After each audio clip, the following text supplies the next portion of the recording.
much faster than tuna. These 4 volunteers didn't lose any of their own belongings in the March floods that hit Nebraska and Iowa. But they've been trying to save as many animals from the high waters as they can. We spent 2 days with volunteers from a small rescue called Muddy Paws Second Chance. Before the floods, the group helped with vet bills or fostered dogs or cats in their homes.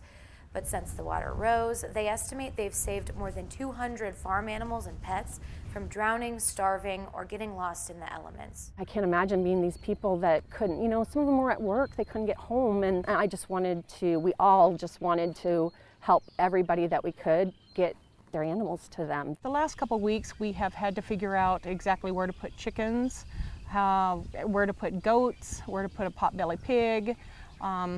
So it has been very interesting. The barn is a mess, but just because of all the donations have been amazing. Sure. We took on 3 dogs, 6 cats, 4 horses, a mini pony, 11 goats, a potbelly pig, and 6 ducks. The county sheriff allowed the rescue to boat into evacuated areas that are still closed to the people who live there. Each day, volunteers load food and kennels onto the boat, set small traps they use to safely capture loose animals, and look up, trying to see if there's an animal on a roof or in a tree, signs of life. Mike McAkron lent his boat. He says the days can be very long. It's been so busy, I haven't had time to think about it. A lot of days of just not even eating. Don't have time. The weather makes it even harder for those out here trying to help the animals. It is rainy, it's been very windy, it is cold. They say so far they've only had 3 days of pleasant sunny weather. And then you have your setbacks, the pets they rescue that don't belong to the owners who come looking for them, or a cat so high up no one can get to it.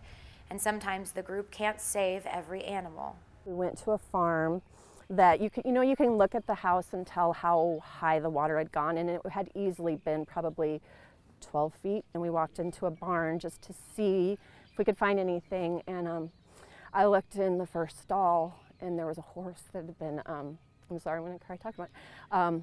He'd been left tied up in his stall, so he couldn't get out.